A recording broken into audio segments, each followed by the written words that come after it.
Hello, everybody. Welcome to Snyder Wrestling. It is time now for my review of Saturday night's main event from July 19th, 2026. If you were watching the live stream that I did of this, and it only went 17 minutes, I apologize. Uh, Thunderstorms, power outages, many things that were not in my control at this point. But I thought I'd still give you my thoughts on the show. That way, anyone who was wondering how I felt could find out. This won't be a long video, I don't think. Then again, it is me, so I could rant.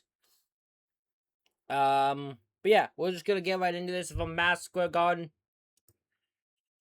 Commentary team is way better than Michael Cole. And we get, so we did get a match on the countdown of Trick Williams, the United States champion, taking on Laredo Kid. I didn't write any notes for it, but Trick Williams did win. Not a surprise for anyone. But it was cool the fact they gave him that match. Also giving Laredo Kid that opportunity to be in Madison Square Garden is really cool, so good on him for getting that opportunity. I don't think that's a place he probably ever thought he'd be working. So yeah, cool for him. He gets the win. He gets the fight, I meant, and Trick gets the win. Trick gets the U.S. champ, gets the showcase stuff. Not sure why the match. I think it was just thrown together. I'm gonna assume like day of, but yeah, it was fun. It was a fun match, but short and to the point. Again, the Trick the victory. Femi also had an interview talking about Brock Lesnar on the countdown. At the end of the countdown. Nothing new said there. Stuff you've already heard. But Madison Square Garden loves themselves some Femi, as they should. Our first matchup of Saturday night's main event on the actual show was for the WWE Women's Tag Team Championship. So used to my overviews here. As Paige and Brie Bella, the current champions, defend against Fatal Influence, Fallon Henley, and Laney Reed, who they have JC Jane in their corner. Reed goes right after Paige at the start of the match. Paige and Brie use their veteran experience in the double code breaker onto Laney Reed. Fallon hits a nasty shot to Brie. Like, I thought for a second Brie got busted open from it. I don't think she did. Fallon at some point ends up bleeding. I don't know what happened there, but who knows? Women decided on this time they were just bleeding. Paige gets in the match. It's a bulldog to Fallon, but she kicks out. We get a nice double team move from Influence to get control and work over Paige. We get a hot tag to Brie. We get the yes kicks. They lock in. She locks in the yes lock, but they get to the ropes. The Bremo knee is what I call it. When the knee where you'll lean, they have them. She has. Oh my god, my brain's malfunction. It is 1 a.m. She has you like lean against the ropes, the bottom rope. She runs and hits the knee. I call it the Bremo knee because she screamed Bremo before it. So, JC Jane distracts Paige, allowing Fatal Influence to get control. We get a roll up by Paige, but broken up. Paige hits a super kick. Laney Reed is sent into the ring post, shoulder first, and then Paige does a roll up. But while the rest distraction, JC Jane sort of counters it, and spins over, and Laney Reed grabs the tights. But Fatal Influence do win the Women's Tag Team Championships. I believe this is the right call. Paige and Brie were good for the time they had. I'm assuming Nikki's getting better. Nikki's probably really close to return. Get the belts off, then let Paige do her own solo thing. Let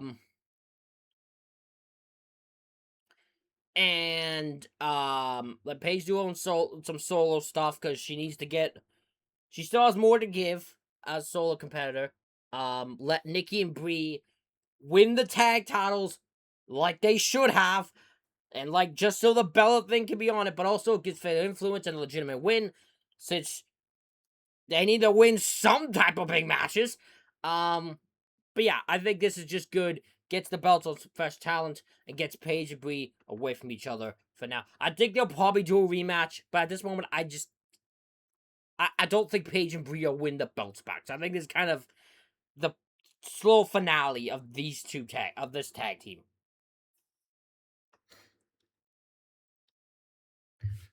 We get a good interview with Sami Zayn, who is rightfully annoyed that he has to earn a title shot, but all Punk and Cody had to do was just say when. Gunther then shows up and tells Sami, stay out of his way and don't screw up SummerSlam for him. Because of course, if Sami and Gunther win, it becomes a 4-way for the WWE Championship at SummerSlam.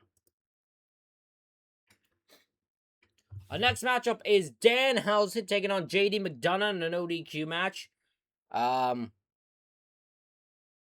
This all started because Danhausen took their human monies, but wouldn't curse Obafemi. Good man, Danhausen. Good man. And he still took their money, and now they want their money back. And for some reason, I will admit, I don't know how they're the villains here, because partially they are justified. He did steal money from them.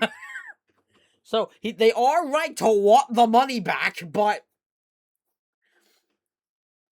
they did take his Knicks jerseys, and I was the line crosser. Dom distracts Danhausen right at the start for JD to get control, and they just beat the hell out of Danhausen. Crowd hates Dom. Dom begins using the jersey to wipe his shoes. Oh my god, the heat he gets. The man can still get heat gigantically. I'm impressed with Dom. Always.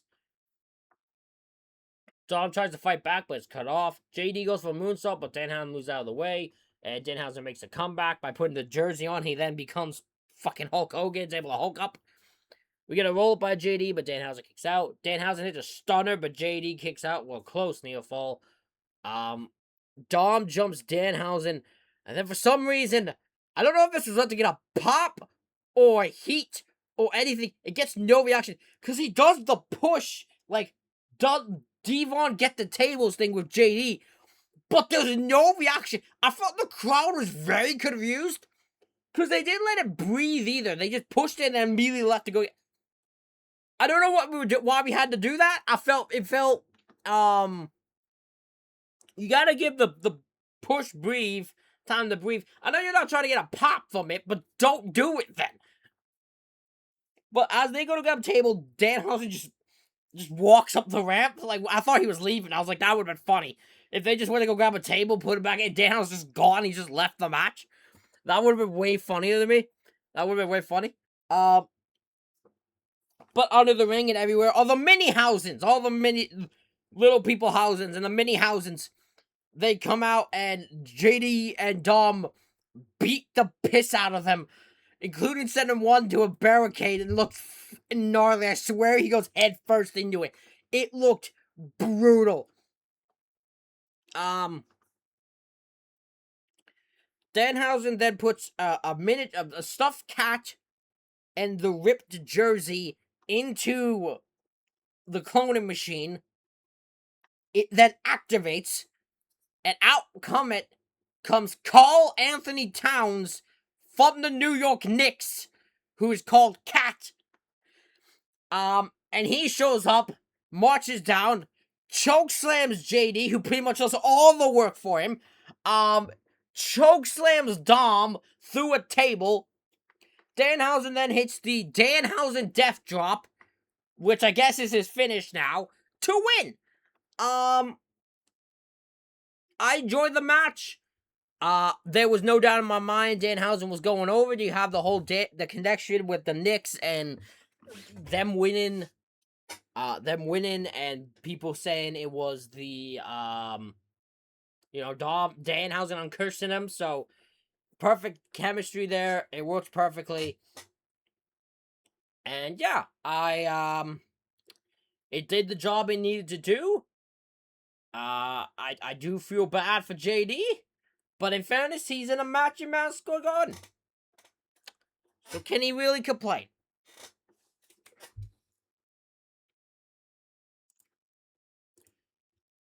We're getting over to our next match, which I actually am going to compliment way more than I feel like most people will. It's Lyra Valkyria versus Bayley. Now, there's a couple things I'm going to do. I've loved the presentation of Lyra Valkyria. Like, I love the Bayley sleeping. Looks like she's barely, like, able to, like, she's, looks just worn down. Like, she hasn't slept or ate or anything or changed or gone, like, done laundry or anything since she took out Bayley. Like, her promos, the way she looks is phenomenal. I don't know if I'm meant to love this look, but I love this look of Lyra. Lyra quickly into this match, because this match is just these two beating the shit out of each other. These two decided they were just gonna hit each other as hard as they could, and I love it. It was awesome. Lyra's busted open by like a freaking elbow for Bayley. Nose is blank. I probably might have had a broken nose. Or at least a busted nose, because she is bleeding right from it. But she keeps going, which adds, it's just aggressive fighting. It's these two beating the hell out of each other. With just the goal, like, make you believe they wanna hurt each other. I love it. Lyra does a Shawn Michaels bump to the outside, which I popped for. Bayley dives onto Valkyria. There's not really a point where one really works over the other. It's very back and forth they go. We get a Boston Crab by Bayley, but Lyra gets out of it. Lyra hits a neck break on the top turnbuckle to Bayley, which looked insane. She also has a leg drop as Bayley's, like, leaning through the ropes, but Bayley kicks out. Bayley makes a comeback and locks in a crossface, but Lyra's able to get out of it. Lyra sends Bayley into the top turnbuckle top rope first, and locks in the captain's hook. I don't know what they just called it a choke, but I'm calling it the captain's hook or a bulldog choke, whatever one you prefer. And Bayley passes out, and Lyra wins. First of all, right choice. Lyra just turned heel. You gotta get Lyra winning because if your whole point you're gonna have with the story is Lyra believes that Bayley held her down. If she then loses, immediately discredits that point and makes her have no credibility as a heel. So you gotta have her win here.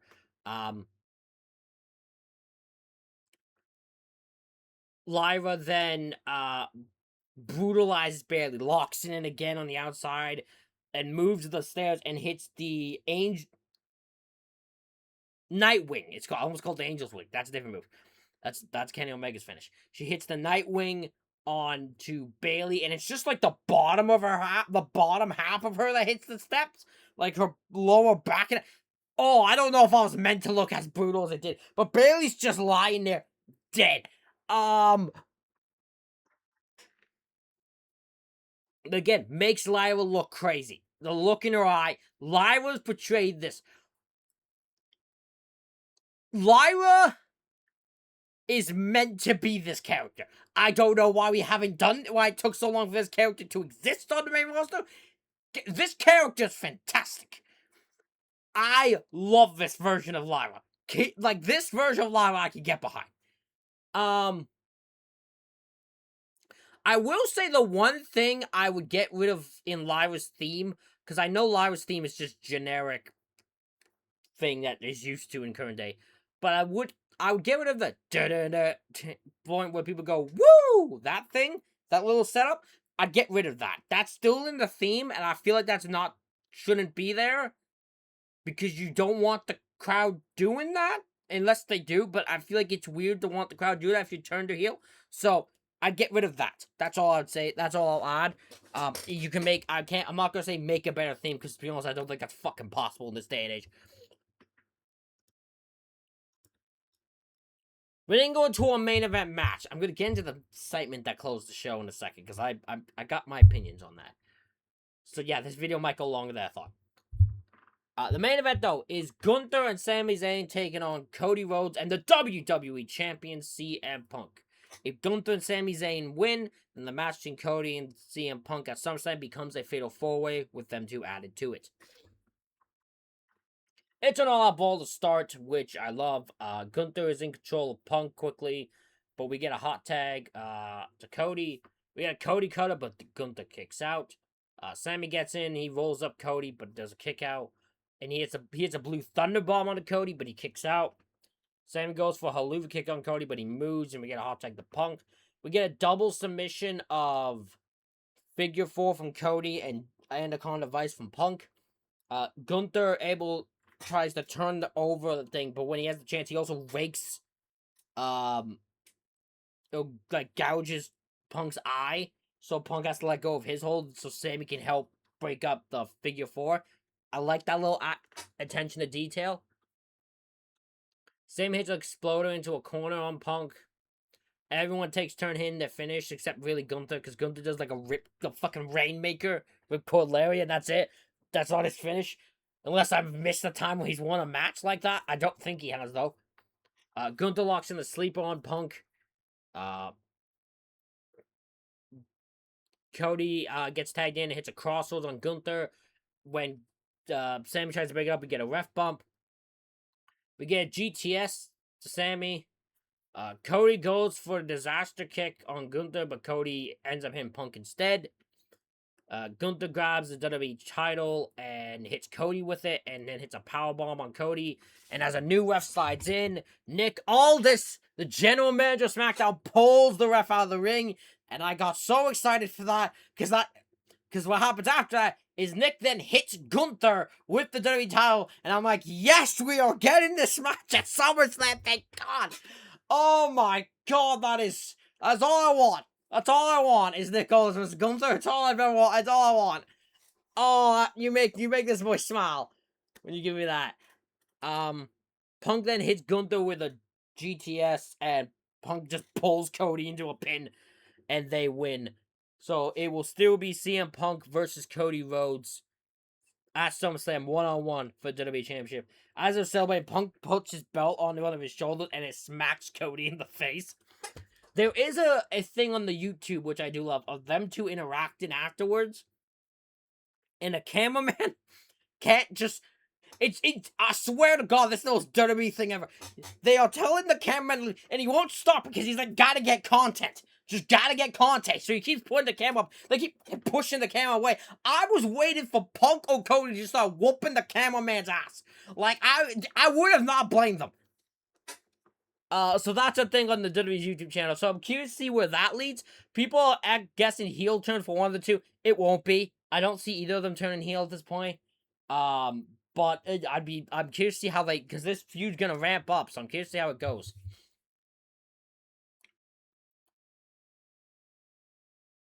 Okay, so let's get into the Roman thing. Why was this here? No, actually, why was this the closing shot of the show? To me, this, if I was watching this, I might have ended the show after that tag match. I forgot. I just assumed Roman wasn't on the show at this point. Because up until someone told me in my Discord, I just assumed that Roman and that just had like a one little backstage thing and they just moved on. Because, like, this is the main event thing. There's no way you're closing the show with Roman and that. But they did. So, Roman comes out with, Jolene Brunson. And Roman cuts a promo, putting over him and Brunson. He gives him a belt, which is just a world title with a blue strap and like the little side plates. He gives him that. The crowd is into Brunson, so I guess to them it works. They get to see Roman Reigns and MSG, so I guess there's something it works, but I didn't get the point of it. Then Seth's music plays. And what is the guy? Is it Therese Halliburton? Is that the guy's name? I'm gonna double check. I just need to get my. I don't want to get my facts wrong. Yeah, Therese Halliburton comes out. Seth then attacks Roman from behind. Goes to stomp Roman onto a chair, but Brunson gets in the way. Roman then Superman punches him, spears him. Seth leaves.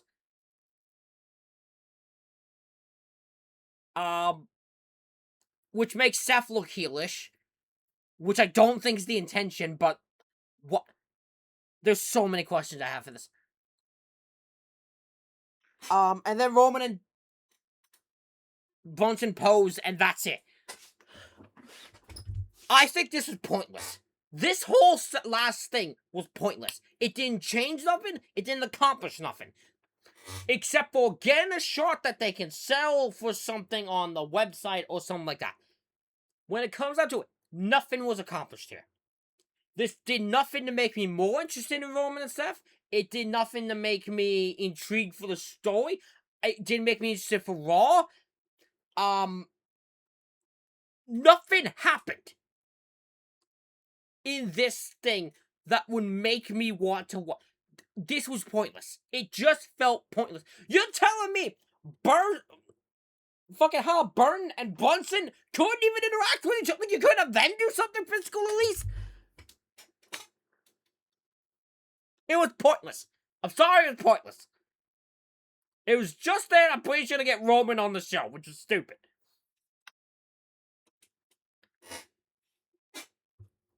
Overall, I think the show was perfectly fine. It's nothing special.